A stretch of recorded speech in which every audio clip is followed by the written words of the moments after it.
warahmatullahi wabarakatuh.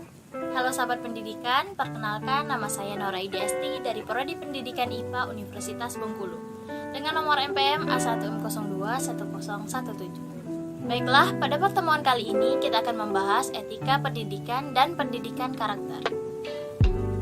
Apakah etika itu? Ada yang sudah tahu? Yang pertama kita akan membahas pengertian etika. Etika adalah istilah yang berasal dari bahasa Yunani, jiwa khas suatu bangsa yang mana berarti adat istiadat. Pengertian etika sering disamakan dengan pengertian akhlak dan moral, dan ada pula ulama yang mengatakan bahwa akhlak merupakan etika Islam. Etika adalah bagian filsafat yang mengajarkan tentang keluhuran budi atau baik buruk. Etika mempersoalkan bagaimana manusia bertindak, sedangkan moral mempersoalkan bagaimana semestinya tindakan manusia itu. Seiring dengan perjalanan waktu, pengertian etika sudah berubah seperti pengertian sekarang. Etika sudah ada suatu ilmu yang membicarakan masalah perbuatan atau tindakan atau tingkah laku manusia, mana yang dapat dinilai baik dan mana yang dapat dinilai jahat. Yang kedua, timbulnya etika. Etika timbul di dalam kehidupan masyarakat, artinya adanya etika dalam kehidupan bersama antara orang dengan orang atau karena manusia itu hidup bermasyarakat. Jika seorang manusia hidup sendirian, sama sekali tidak berhubungan dengan manusia lain, maka bagi manusia tersebut tidak ada masalah etika. Karena pada dasarnya manusia itu tidak dapat hidup sendiri, jadi etika itu sangat diperlukan. Selanjutnya yang ketiga, fungsi etika. Etika berfungsi sebagai penilai, penentu, dan penetrasi terhadap sesuatu perbuatan yang dilakukan oleh manusia, yaitu apakah perbuatan tersebut akan dinilai buruk, baik, mulia, sama, hina, dan sebagainya. Dengan demikian, etika berperan sebagai konseptor terhadap jumlah perilaku yang dilaksanakan oleh manusia. Etika lebih mengacu untuk pengkajian sistem nilai-nilai yang ada. Selanjutnya, apakah etika pendidikan itu? Ada yang sudah tahu apa etika pendidikan? Yang pertama, pengertian etika pendidikan. Etika pendidikan bisa diartikan sebagai ilmu atau pelajaran etika mengenai teori bagaimana seharusnya perilaku atau melakukan dan tidak melakukan terhadap orang lain, khususnya dalam praktik pendidikan. Etika pendidikan itu sendiri berisi aturan perilaku yang diterima secara sosial, yang memberi tekanan pejabat-pejabat pendidikan untuk memelihara kesadaran nilai yang tinggi dan kejujuran serta adil dalam memberi layanan untuk umum. Yang kedua, pentingnya etika dalam pendidikan. Etika sebenarnya memiliki cakupan yang sangat luas di dalam menyatakan sikap dan tingkah laku dalam berinteraksi dengan lingkungan. Siapapun yang ingin anaknya menjadi seorang yang berakhlak atau beretika, maka hendaklah ia memelihara hormat, rendah hati dalam setiap tindakan. Etika yang dimiliki seseorang, permainan kata-kata akan dapat meningkatkan harga diri seseorang tersebut. Begitu juga ketika seorang anak lari dari etika. Secara sosial, anak ini dalam lingkungan akan bermasalah dan mungkin dia akan dikucilkan. Oleh karena itu, beranjak dari kondisi ini semua, maka etika menjadi suatu yang penting ada dalam sistem pendidikan kita. Selanjutnya, apakah pendidikan karakter itu? Yang pertama, pengertian pendidikan karakter.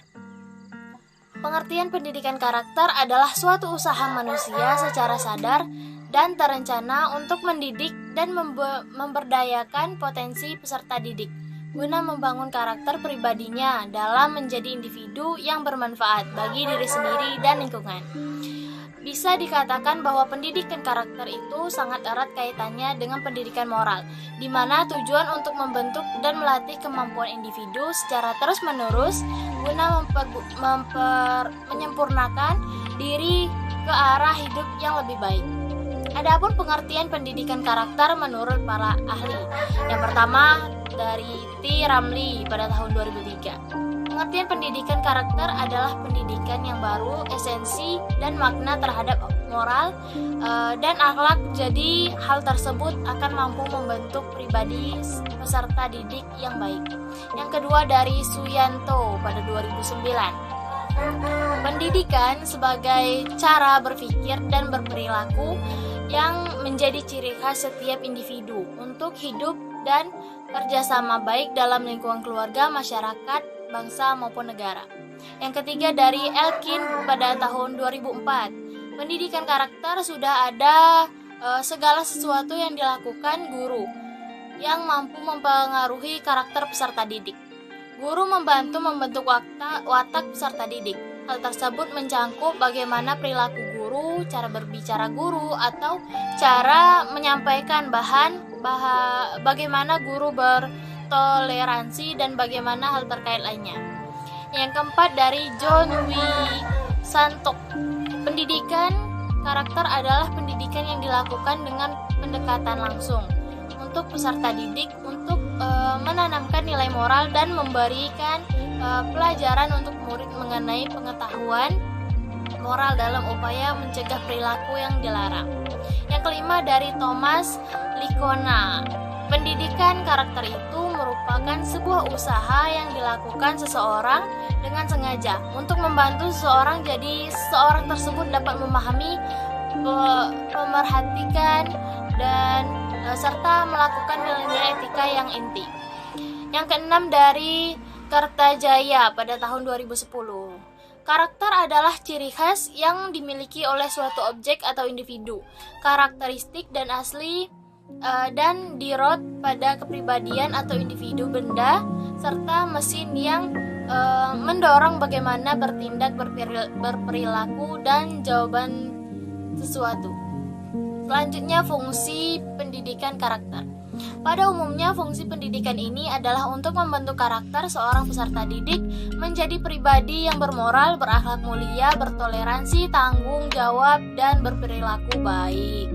Adapun beberapa fungsi pendidikan karakter yaitu yang pertama, untuk mengembangkan potensi dasar dalam diri manusia menjadi individu untuk mendapatkan baik, hati-hati baik, dan berperilaku baik. Yang kedua, untuk memperkuat perilaku masyarakat yang multikultur. Yang ketiga, untuk membangun dan memperkuat perilaku masyarakat yang multikultur.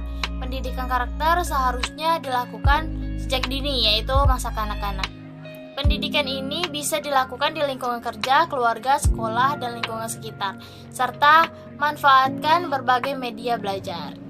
Mungkin ini saja yang dapat kita bahas pada pertemuan kali ini. Selanjutnya, tujuan pendidikan karakter. Tujuan utama pendidikan karakter adalah untuk membangun bangsa yang tangguh, di mana masyarakat berakhlak mulia, bermoral, bertoleransi, dan bergotong royong untuk mencapai tujuan itu. Maka di dalam diri peserta didik harus ditanamkan nilai-nilai pembentuk karakter yang sumber dari agama, Pancasila, dan budaya. Adapun nilai-nilai pembentuk karakter tersebut yaitu kejujuran, sikap toleransi, disiplin, kerja keras, kreatif, kemandirian, sikap demokratis, rasa ingin tahu, cinta tanah air, menghargai sesama, sikap jadilah sahabat, mencintai damai, gemah membaca, peduli terhadap lingkungan, peduli sosial, rasa tanggung jawab, agama. Selanjutnya, pentingnya pendidikan karakter. Licona pada tahun 2013 mengatakan bahwa setidaknya ada 7 alasan mengapa pendidikan karakter harus diberikan untuk warga negara sejak dini. Yaitu yang pertama, menyusul cara pagar baik untuk memastikan para murid memiliki kepribadian dan karakter yang baik dalam hidup. Yang kedua, pendidikan ini dapat membantu meningkatkan prestasi akademik anak. Yang ketiga, sebagian anak tidak bisa membentuk karakter yang kuat untuk dirinya sendiri di tempat lain. Yang keempat, dapat membentuk individu yang menghargai dan hormat pada orang lain dan dapat hidup di dalam masyarakat yang majemuk. Yang kelima, sebagai upaya mengatasi akar masalah moral sosial seperti ketidakjujuran, ketidaksopanan, kekerasan, etos kerja rendah, dan lain-lain. Yang keenam, menyusul cara terbaik untuk membentuk perilaku individu sebelum masuk ke dunia kerja atau usaha. Dan yang ketujuh, sebagaimana cara untuk mengejar nilai-nilai budaya yang merupakan bagian dari kerja suatu peradaban. Dari yang sudah dipenjelaskan di atas, dari penjelasan ini kita menyadari bahwa pendidikan karakter sangat penting bagi setiap orang. Dengan begitu, maka peran guru, dosen, dan orang tua sudah seharusnya untuk menanjak nilai-nilai karakter yang baik untuk anak didiknya. Pembinaan karakter harus terus-menerus dilakukan secara holistik dari semua lingkungan pendidikan, yaitu keluarga, sekolah, dan masyarakat.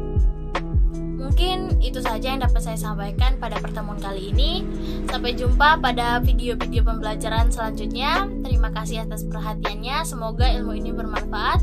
Saya akhiri. Wassalamualaikum warahmatullahi wabarakatuh.